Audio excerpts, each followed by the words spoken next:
pouring rain did. It made Brooklyn a flood. Oh my God. Flood out of there. It's like a flood. Oh my gosh. That's so... Oh my God. Oh my...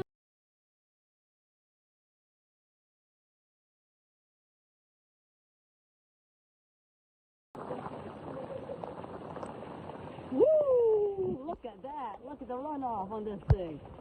It's like a whole river out here. That's crazy. Crazy wind, crazy rain. Look at that. It's a whole river.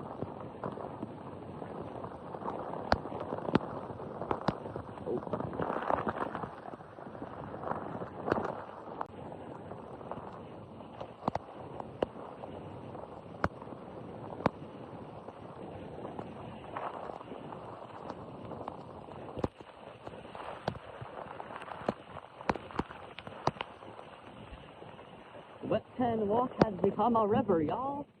Look at this. That is crazy. Wow.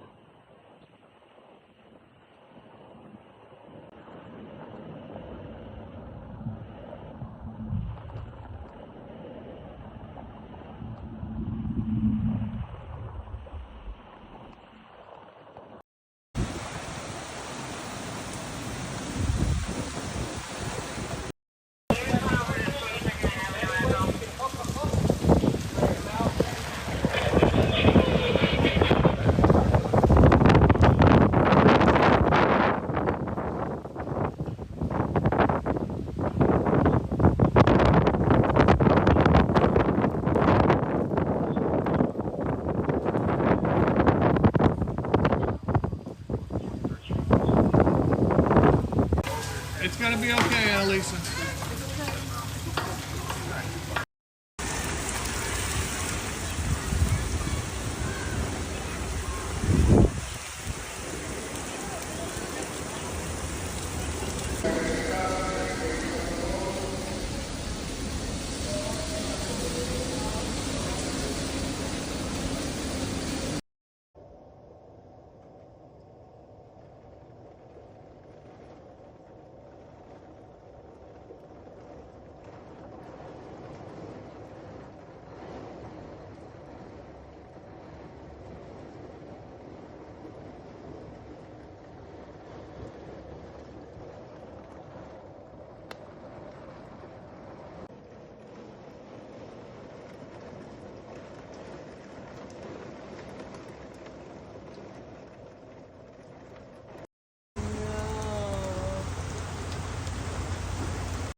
Now at 8, it's the first alert weather day. Looking live outside as the rain has moved out tonight mostly, but not because before causing flooding across parts of the tri-state area.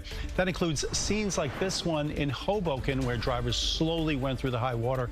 The ongoing headache for people dealing with the aftermath. And breaking tonight, first responders called to a basement apartment in Brooklyn, found one person dead inside. Good evening, I'm Dick Brennan. We begin with that breaking news. Downpours triggered flooding that turned deadly in Brooklyn. Firefighters responded to a call of someone trapped in a flooded basement at about 4:30 this afternoon in East Flatbush. It happened at 564 Kingston Avenue. Police say FDN1 divers went into the flooded basement apartment and during a search located a 39-year-old man. He was rushed to Kings County Hospital where he died. We spoke to people who live nearby. I'm really shocked, to be quite honest. I'm really shocked, but my heart goes out to that person because he didn't deserve it. Nobody deserves to have something as far as nature to die from. The name of the victim was not released. We have a crew at the scene working to get more information. The city did issue text messages and emails today warning of flash flooding in parts of our area, urging people to move to higher ground.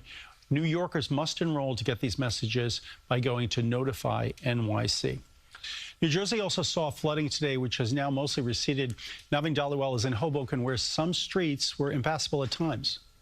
We're at the intersection of 7th Street and Willow Avenue, and while things are mostly dry at this hour, this afternoon, this intersection was under several inches of water. Police blocked off the intersection after storm drains overflowed, flooding all four corners and blocking doorways to businesses. Now, drivers were seen carefully inching through the high water earlier this afternoon. Some building owners tell us they found minor flooding in their basements, but thankfully nothing major. Over at Newark and Garden Streets, a passenger on a bus shot this cell phone video as the driver maneuvered the bus carefully through the intersection. Residents say this kind of street flooding happens far too often here, a familiar nuisance every time there's heavy rain. It's like a river. It's very difficult to get across the street, and it's very difficult to get to where you need to get to.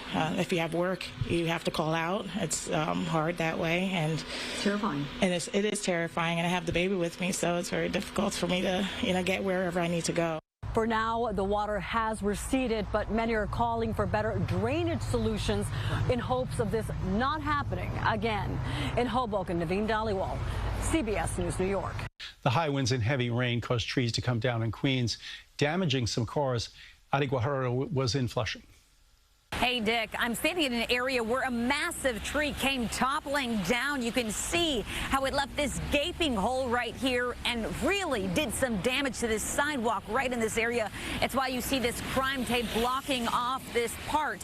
Now, I want you to take a look at the scene of what this place looked like earlier today when this gigantic tree came crashing down during the storm here on 160th Street and 33rd Avenue. You can see that it was completely uprooted, making it impossible to get through this road. Several areas throughout Queens were also impacted. Over in Hollis, Queens at 205th Place and 100th Avenue, a large tree fell on a black BMW, shattering the back window.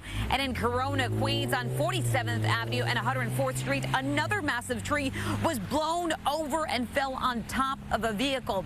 Now, we've been driving throughout parts of the city where there is still standing water in some areas, and cleanup has begun in other areas. In Queens, Adi Guajardo, CBS News, New York. The severe weather led one Ocean County, New Jersey town to postpone trick-or-treating. Residents at Toms River usually do their trick-or-treating on October 30th to make way for the world-famous Halloween parade on the 31st. But with the heavy wind, rain, and flooding, the town rescheduled candy collection for Saturday. Because that way people can still attend the parade. They don't have to deal with this crummy weather. And the mayor is very concerned about the safety of our children and their experience for Halloween. I think it's good. It's better for the kids to not having to deal with all the wind and everything. Halloween parade steps off tomorrow at 7 p.m., rain or shine.